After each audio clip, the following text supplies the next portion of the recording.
guys, it's 21 Maxwell here, and welcome to the Royal Rumble video for 2018 on WWE Updates on TW 2016.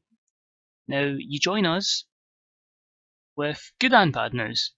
The good news is the WWE Network is finally launched. It won't be used for this event, but we've paid $143 million to bring it in, and that will debut next month when we have our dual pay-per-views, one for each brand. Of course, we don't have that this year because of the Rumble, so this is both brands on it. Bad news is because of the way I worked out the WWE World Grand Prix, putting some of the events on pay-per-view, we didn't fulfill the contracted dates. I went for episode numbers instead of a length of contract, and we've got 7 lawsuits basically. So I should have enough money in the bank to cover it, but we'll see what happens. We also have other bad news, which you would have saw on Twitter a long time ago when it happened in my game. And we've got an announcement in-game to really clarify that situation. So we'll crack on. It's the Royal Rumble 2018. You guys enjoy it. So we're booking the show today in the Wrigley Field, which is in Great Lakes region. And we start off with a pre-show match that had some good wrestling, but little heat. It was a bit of an advertisement for the tag team divisions on various brands. And we saw System X defeat the American Wolves, TM6-1, and Primo and Epico in 13:34. The order elimination was first Epico and Primo, then TM6-1, and finally the American Wolves. A B-72 is okay. Primo's got a gimmick that's getting stale. 69 for the Junior Fujita, 74 for Hashimoto, 77 for Eddie Edwards, and 81 for Davey Richards. 59 for Nick Miller, 60 for Shane Thorne, 51 for Epico, and a 56 for Primo. We would have had a tag team match for the SmackDown division. Unfortunately, we have the Usos carrying an injury. We also have the Vaudevillains. Both have had injuries. Both Simon Gotch and English at various times. So just showcasing some teams here. Shane Thorne improving his Rumble and technical skills. Junior Fajita on his performance skills. So pretty good there. A few negatives as to be expected, but good opener.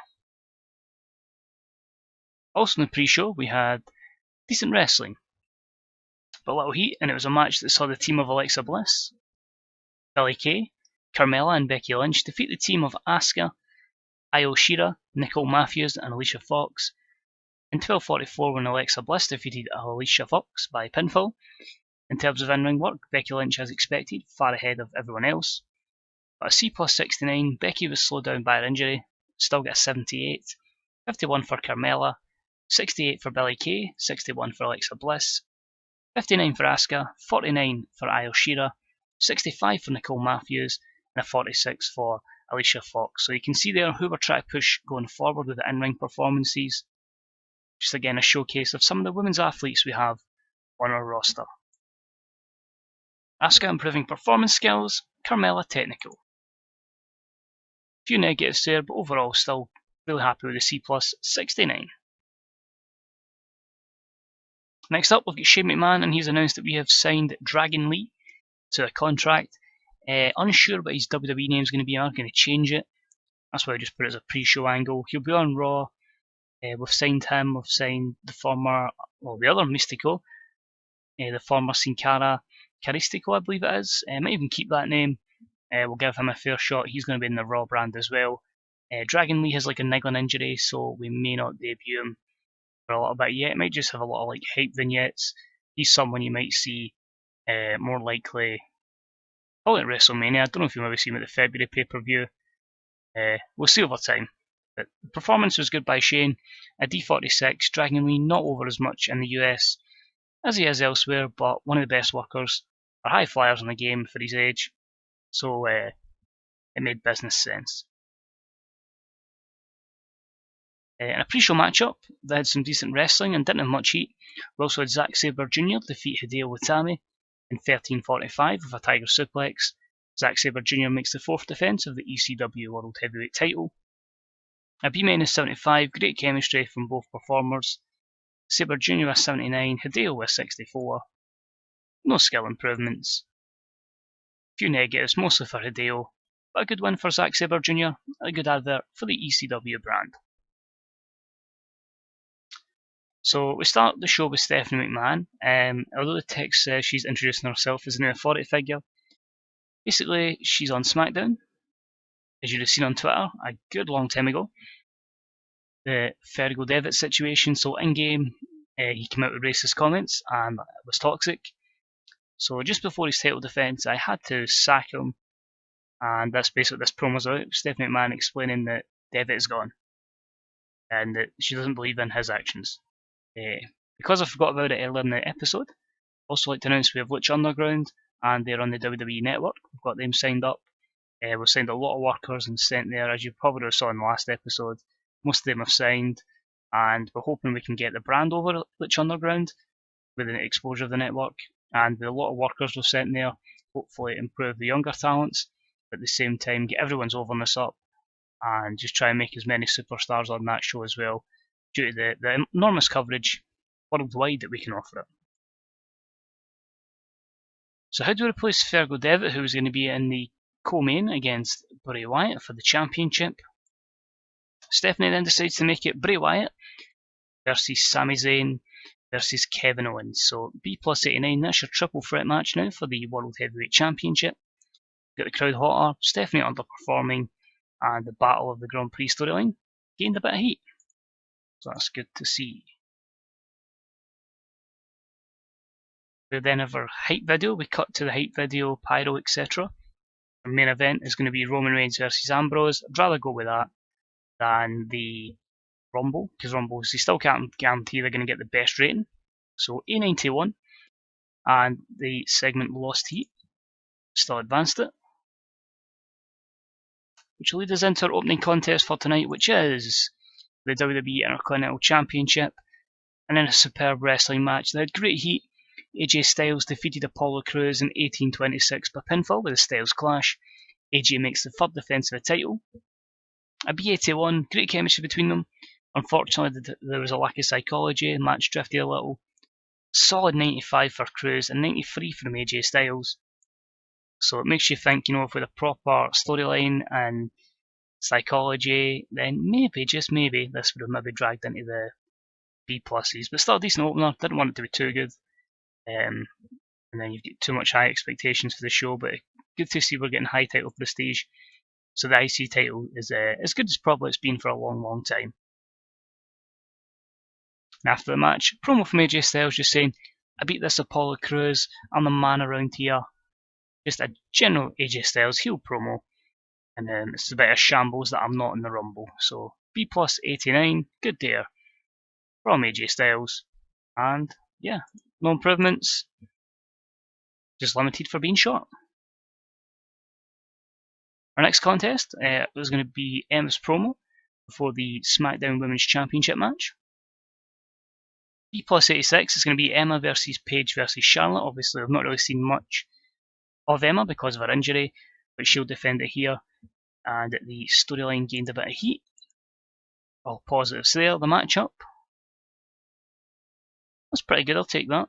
And about that had some good wrestling and a decent reaction from the crowd, with Emma defeat Charlotte and Paige in 1544 when Emma defeated Paige by the Roaring Elbow. Emma making her second defence of the championship. A B-77 is good. Emma with 77, Charlotte and Paige with 78s. SmackDown's women's storyline has advanced, although it lost heat. But Emma's improving technical skills. If I'm getting anything over a 70 with the women's division, I'm happy because I know it's still a massive work in progress and we're getting as many of these athletes to the level that they've never been to before. So, will the main event WrestleMania? One day, it's possible. They're young enough. Next up, we have a promo from the world's greatest tag team. It is, of course, Mojo Bojo, the team of Bo Dallas and Mojo Rawley. C plus 71, Bo Dallas improvising well, as did Mojo Rawley, which is good to see. It's a horrible tag name, but I just found it funny one time and went with it. They're in action, a triple threat match again for the tag team championships, and about that had decent wrestling but didn't have much heat. American Alpha defeated Mojo Bojo in the Revival in 1504. Mojo Bojo were eliminated first in the Revival, but American Alpha make the second defence of the championships. Just felt it was too early to take it off Gable and Jordan, but wanted to make Obviously the revival a bit strong here, so it continues the Glorious Departure storyline. B-73, Mojo Rawley looking stale. 78s for the champions, 50 for Mojo Rawley, 64 for Bo Dallas, 77 for Dash Wilder, and a 64 for Scott Dawson. Scott Dawson improving in technical and performance skills, Jason Jordan in flying, Dash Wilder in performance. So overall, it's good. Still a long way to go in terms of these overness of these guys, but they're not main eventers. I'm happy with where they are at the moment. Next up, basically it's a triple threat match again. I'm enjoying triple threat matches in this card, getting as many folk on the show as possible. Obviously we know Sasha, Banks and Liv Morgan had a little bit of an alliance, but now she's given Liv the chance to team up with her in this match for the championship, for the Raw Women's Championship. She's got to make a decision. Is she going to go alone, or is she going to work with Sasha to take out the champ, Bayley? So it's C61, Sasha Banks looking good. Will this kind of occasion benefit Liv Morgan? Let's find out. And in about they had some decent wrestling, but didn't have much heat. Bayley defeated Liv and Sasha Banks in 16:21 when Bayley was the one who pinned Sasha Banks with a hugplex, making her second title defence. Liv Morgan was a weak link, so a long way to go in terms of getting her over. But a solid B-73, Bayley with a 76, Sasha 72, Liv 48. We'll get you there, pal. No skill improvements to work on, but a good opportunity for her there. A few negatives there, mostly for holding back, but we'll get there. Next up, we have Eva Marie talking to The Miz. Obviously, Eva Marie was manager of Cesaro. She turned on Cesaro to join The Miz. Obviously, The Miz is a single man in this series. Him and Maurice have split up, so he's away looking. He's joined up with Eva Marie, sorry. So it is All Red Everything and Mr. Hollywood himself. That's a solid A93 discussion between them. It's also a ploy in getting Eva Marie over without actually wrestling. They then hype up the storyline, the Stealing Girlfriend storyline between The Miz, Cesaro and Eva Marie. It's not actually going to be a triple threat matchup, obviously. Eva Marie's turn on Cesaro to join with The Miz, which turns Cesaro babyface. That's a B+84. Cesaro then cut a promo on The Miz, but lost heat in the storyline. B79 just talking about how he felt cheated and whatever, and now he's going to do it for the fans, do it for himself instead of everything for Eva Marie. Well, a matchup lover though, that's the big one. I'm very happy with that, and about they had superb wrestling and great heat. The Miz defeated Cesaro in 1836 by pinfall, with the skull-crushing finale. After Eva Marie interfered, The Miz makes the 6th title defence of the US title. B+88, very happy with that. Cesaro 94, Miz 93. The Stealing Girlfriend storyline has advanced. No skill improvements, and just negative being the short match length. I couldn't give it any more time. I don't feel it was right to take the title off The Miz yet. But as I say, big plans for him, and he's going to continue as US champion. So yeah, watch this space with The Miz. Next up, Bray Wyatt cuts a promo for the triple threat match, just saying, okay, I'm facing Sami Zayn. I mean, I'm Bray Wyatt basically. So B+88, looking excellent. Storyline continues. Match off itself was exceptional, and it was Bray Wyatt who defeated Sami Zayn and Kevin Owens in 21:48 when Bray Wyatt defeated Sami Zayn by pinfall with a standing senton splash. Bray Wyatt makes defense number 2, the WWE World Heavyweight title. So A93, fantastic. Wyatt was always going to go over Balor anyway, so he's over Sami Zayn, Kevin Owens. Where we go from here, I've still to decide. Balor was going to take the title at one point, so I've had to completely decide where I'm going. But good matchup, Wyatt off his game. A 95 from Bray, a 93 from Sami Zayn, Kevin Owens with 89 in the Battle of the Grand Prix storyline. Advances and gains heat, although we'll maybe change that up going into the new pay-per-views. Bray Wyatt improving technical skills, Kevin Owens flying. Negatives, a few inconsistent, low morale. Overall, Pretty happy with that. Hopefully we can get Kevin Owens' morale up so he doesn't want to get released again.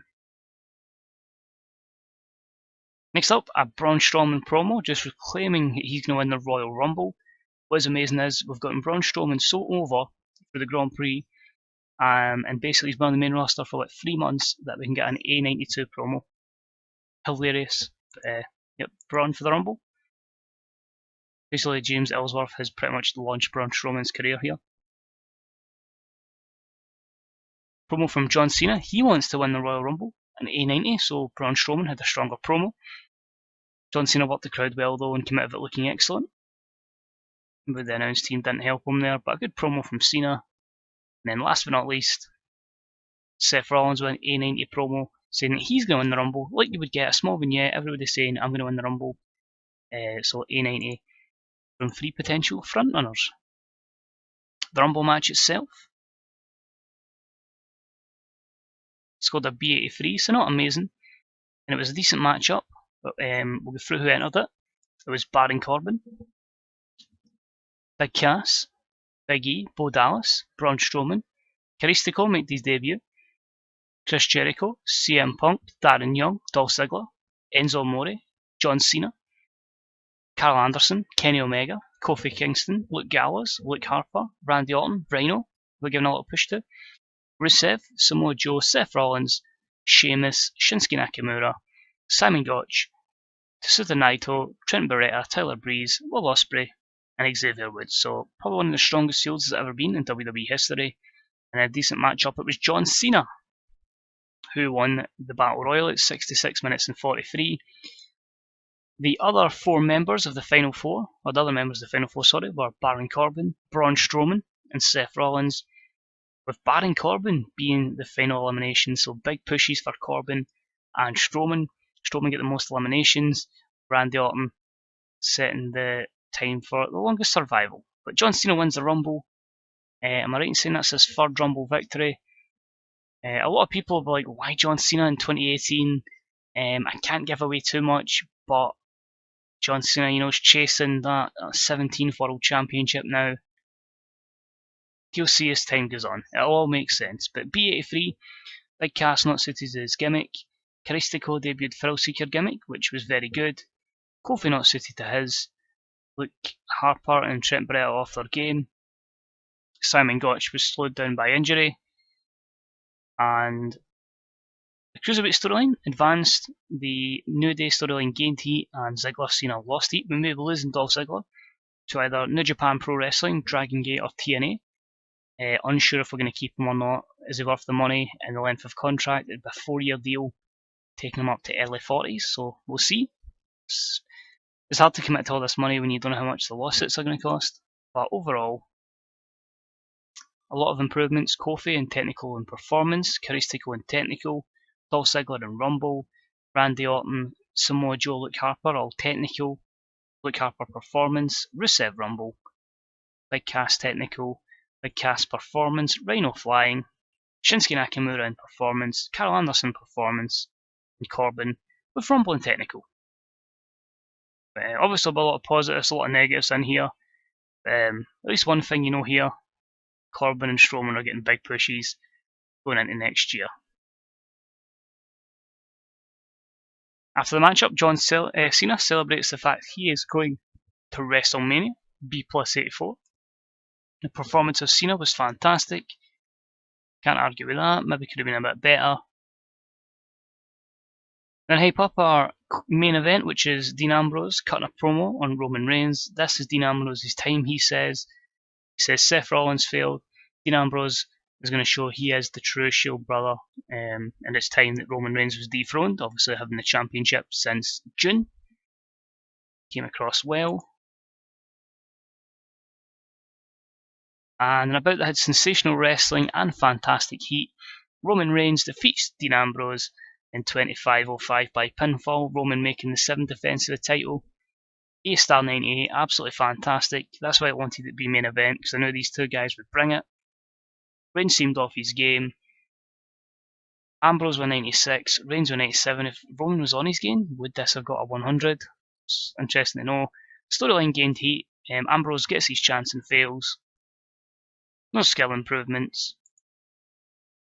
And overall, apart from Ambrose's inconsistency and Roman's inconsistency, a very good final match. And we end the show. Roman celebrates. Came across the star, but his gimmick's getting stale. Unfortunately, just a B plus 85. But overall, A95 increased our popularity in 45 regions. We need a good show in the Great Lakes region.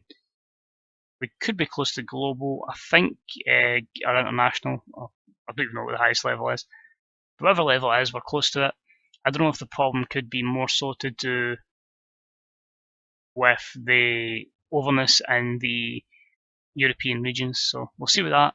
As far as who gets the rewards here, Roman Reigns, Dean Ambrose, and I'll go with Bray Wyatt. Told they were awesome. Praised for great performances. It's one of the ones where both title matches really did deliver. Roman Reigns was pleased, Dean Ambrose was pleased, as was Bray. So delighted with that. We'll see how we're done financially now. Obviously, you know we're at like 200 million beforehand. It's certainly not the case now.